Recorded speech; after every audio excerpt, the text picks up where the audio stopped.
Hey guys, what's up? Angren with another Diablo 4 Druid build guide, and today I want to give you a little update on my Tornado Druid, because after the very disappointed mid-season updates, it is not really that much builds left that can push high into the pit unless you're playing a Tornado Druid, a Lightning Storm Druid, or a Wind Shear Druid. But I always was a fan of the Tornado Druid, and especially in Season 4, and you guys also appreciated my last Tornado guide. And what I have to say, I think I found out some new interesting mechanics, and I think some of them are actually double dipping. I will show them to you in a minute. I completed a 97 pit some moments ago. I just want to show you a quick little showcase of that pit run, and after that I will explain to you how I manage that and how can I go farther into the pit. And I also think about replacing Battle Rampage with Nature's Fury, and I will also try out a human Tornado Druid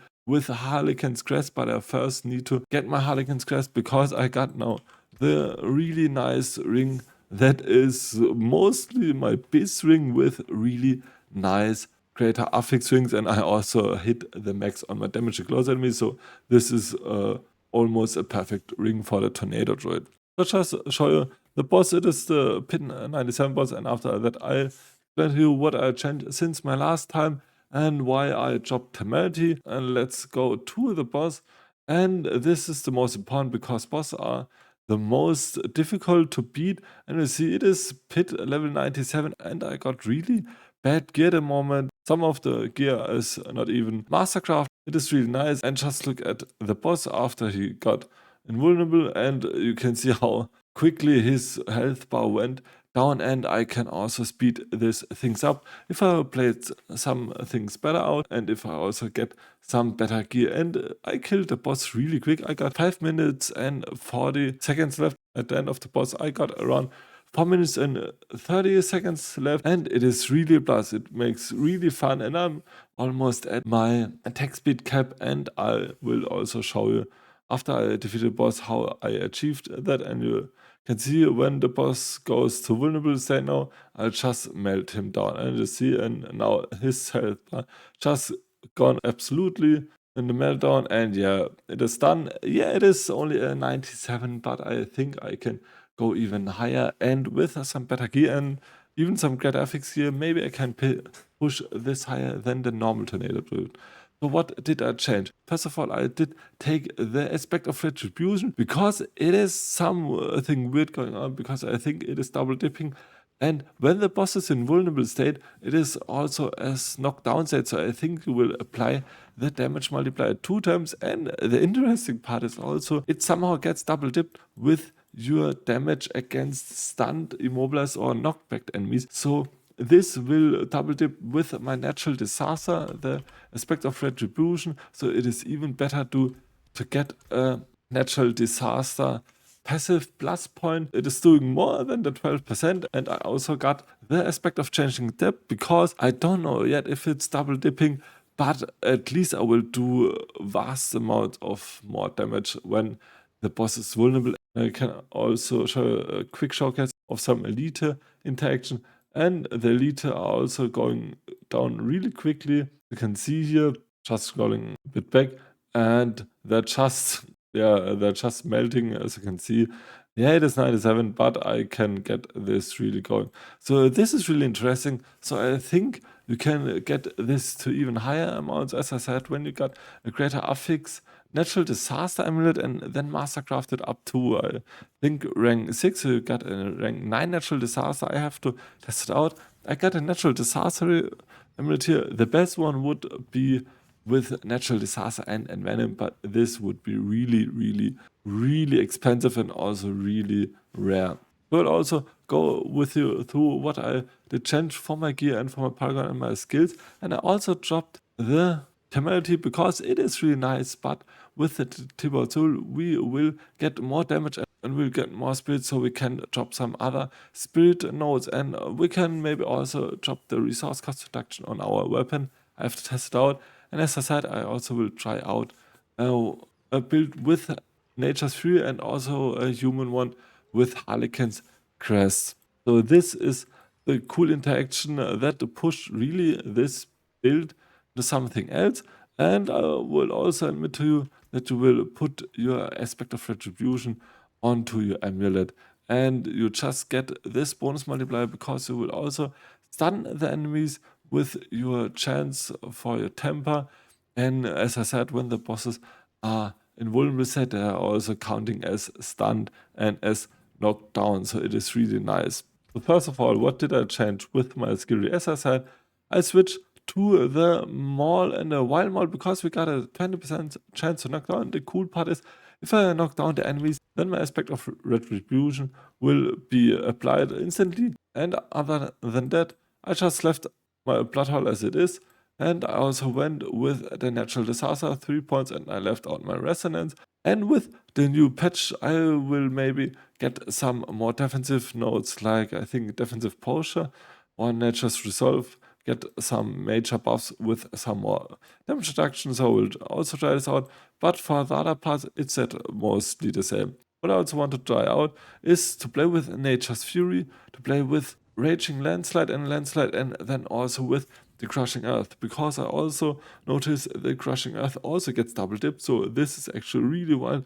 But I have to test some things out because it is harder to gain some life and such nodes and attack speed and damage with the Nature's Fury, but it is also a possible solution, and I will also keep you guys updated, and I also keep my charplaner with this updated. So for my spirit boons, they stayed the same, and for my gear, as I said, it is mostly the same. Tempest Roar in the helm slot. For a chest slot, I still got the aspect of fever and mauling and the armor with speed per second and max life, and also armor effects. But I want to change this out with a Mad Wolf's Glee or Tyrion's Might as soon as I will get a greater affix armor roll on my boot. So this is the cool part about Tybalt's Will. Because you have Tybalt's Will, you don't need the spirit per second, and you can go for even more damage or even more defensive, like Tyrion's Might, or also with Mad Wolf's Glee. And for my gloves, they stay mostly the same with tornado aspect and also the tornado rank crit chance, and ideally you want to have attack speed. For your pants, go for Tybalt's Will. Just go for damage and damage reduction from close enemies for your greater affix, and also try to always get a maximum damage roll. For your boots, go for armor greater affix roll. This is really important also for spirit per second. And for the third roll, you can decide either between movement speed or willpower, but we'll get so much movement speed throughout digital gate, so you can also go with willpower. And for the other temper, go for a chance to stun or freeze the enemy. And for a weapon, we'll go for willpower, max life, and as I said, I don't know yet if we still need resource cost reduction because we have Tybalt's Will.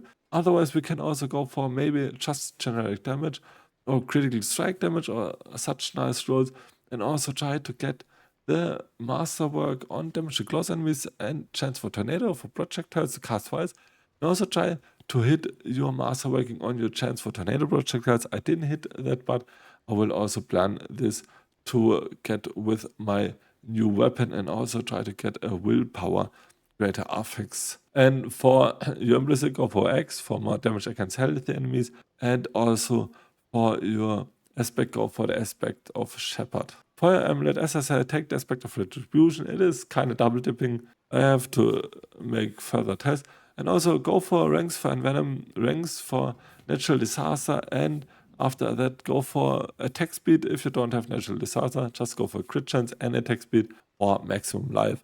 And for your tempers, go for damage to close enemies and also digital gate for more movement speed. So we'll have in total 11 points of digital gate. So we'll get in total nice 44% movement speed. Even I didn't have a single point in. So for ring, that is our biz ring. Get maximum life, get attack speed, great affix on your ring.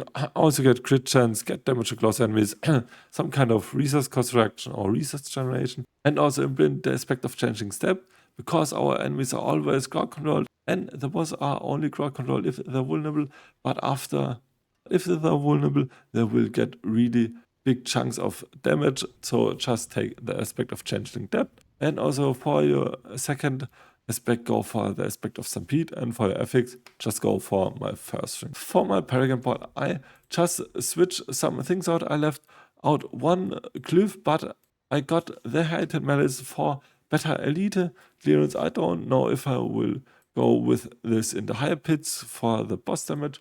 I still have to try this out. I also left out the poison node because I only went here for Lost for Carnage without a poison node. And I also got the spirit instead of the Gaston node because I don't have temerities. And I also went for the territorial in my first board. And I went for the second board, the Thunderstruck board, as also the outmatch for more physical and boss damage and some nice life nodes in here. For my next board, I went for the Constricting Tendrils, as also the Earth and Sky Cleave for more damage. As you see, I have still level this up to 21, as also some nice nature magic damage and nice more maximum life. And for the next Paragon board, go for the Inner Beast. It's also Tenacity, and for Spirit for more crit damage, and that the enemies will get more damage after you critted them. For the next board, go for the Ancestral Guidance for more damage after you spend Spirit, and also for Harmony for more card skill damage, and the Fang and Claw for more damage while you're in werewolf form, and some nice more core skill damage.